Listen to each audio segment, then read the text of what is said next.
I want you to watch what happens at times when the protesters actually try to help the police officers, okay? Let's roll cut 3. Face shield goes down. He fixes his helmet.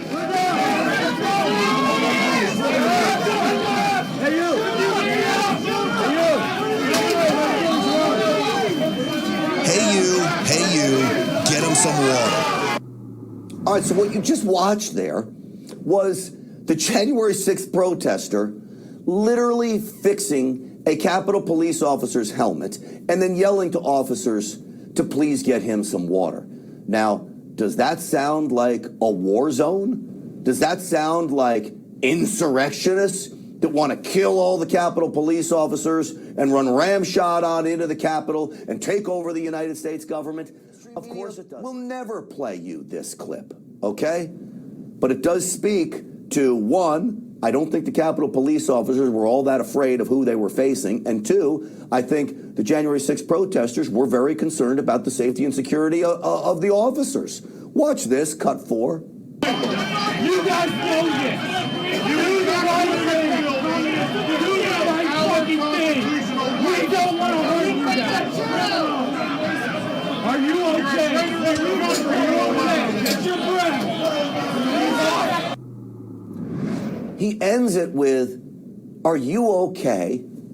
Catch your breath. Now, folks, these are not people that are trying to destroy the people in front of them.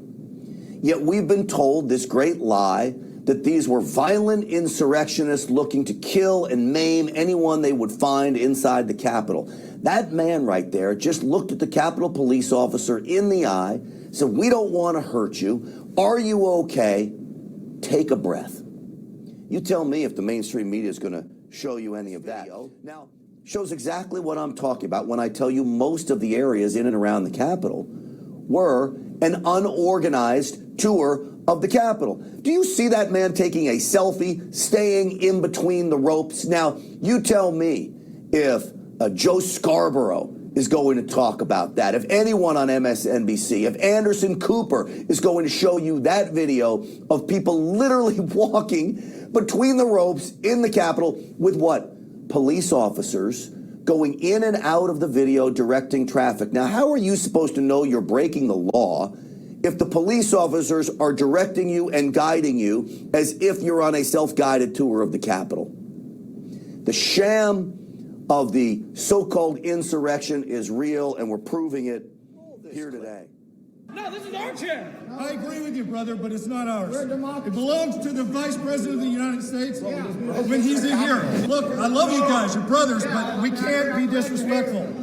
Don't disrespect. They can steal an election when we can't sit in their chair? No, we're not putting up with that either. It's a PR war, okay? You have to understand it's an IO war. We can't lose the IO war. We're better than that. Information. Hear what he said? That one guy didn't even say, we can't destroy their chairs. No, he said, we can't sit in their chairs.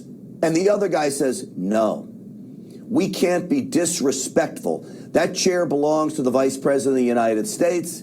It's an information operation. They're inside, clearly not looking to hurt anybody, clearly not looking to destroy anything. And Chuck Schumer comes out claiming that his life is in danger through all of this.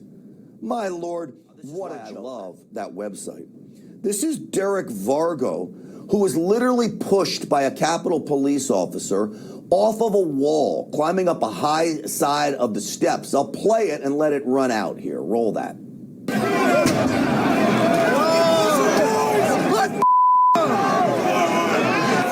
They pushed him.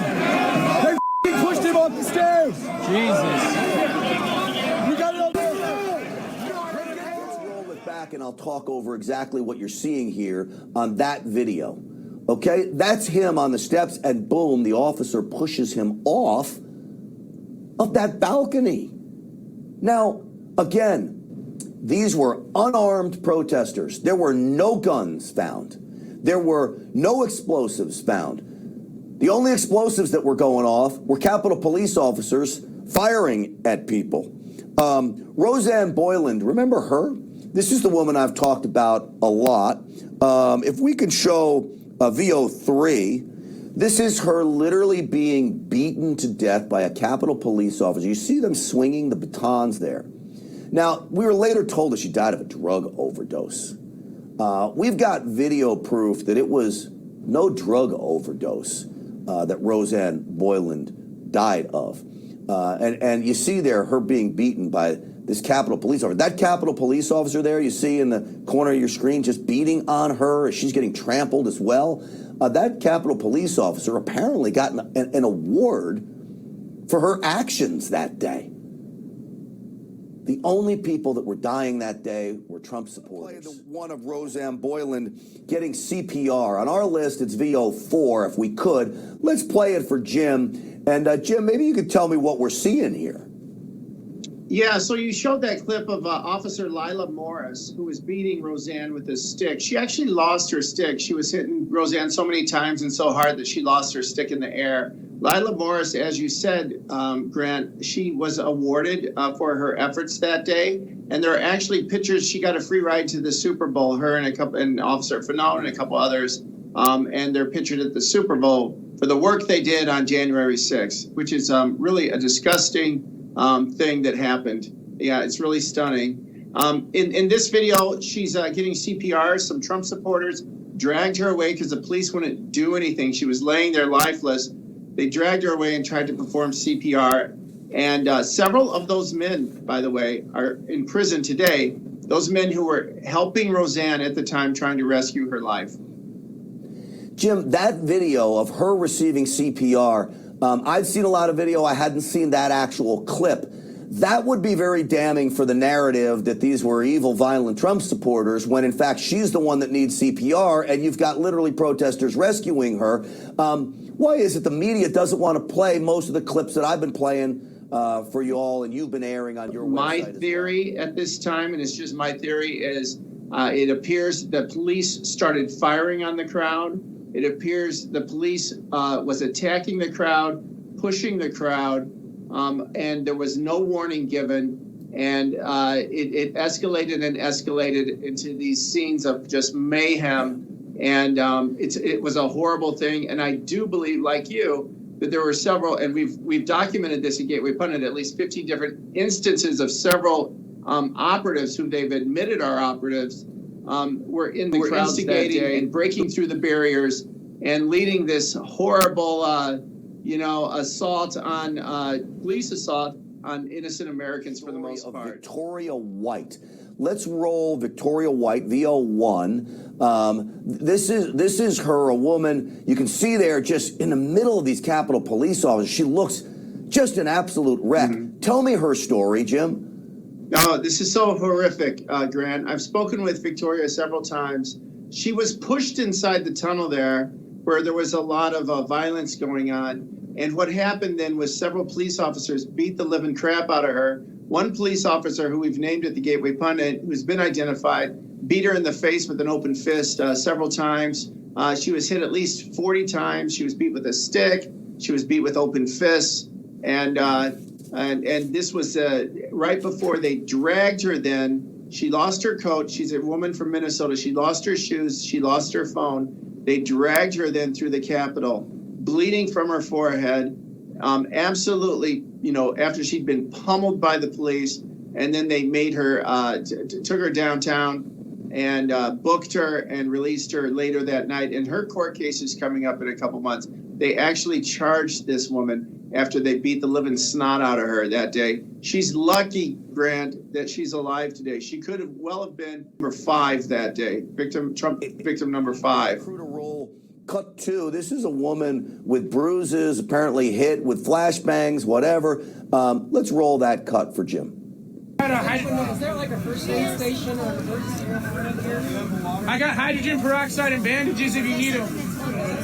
Hey, hydrogen peroxide and bandages. Jim, over and over again, people injured. I see more people injured than I certainly did see Capitol Police officers. Absolutely. They give us these numbers this week, right? That there was 114 Capitol Police officers who were injured that day. We know that there was 180 Capitol Police officers injured during the Black Lives Matter riots in Washington, D.C. in the summer, 6 months, 7 months before then. And yet this is supposedly the greatest insurrection in history and equal to the Civil War. It's absolute nonsense. They're pushing so many lies on the American people. And I'm so glad that people get a chance to see this on your clip show. one more time. I played it earlier in my monologue. This is cut 4, crew, if you can. This is inside that tunnel. And to me, I think it totally blows away the entire narrative that even the ones that probably shouldn't have been doing things they were doing, pushing and shoving police officers, even them didn't want to see anybody killed or anything like that. Roll cut 4, and then I'll get your response, Jim. You guys know this. You do the right thing. Do the right fucking thing. We don't want to hurt you guys. Are you okay? Are you okay? Get your breath. Literally, when he points, "Are you okay?" he actually has concern for that officer, Jim. Yeah, absolutely. We saw that throughout the day. Trump supporters helping police, even as they are being gassed and flashbangs are raining down on their heads and rubber bullets. That woman, I believe, may have been hit with a rubber bullet who had her pants down that day. It was a horrific police abuse that day. People were just going through complete chaos, as you're showing on the screen right now.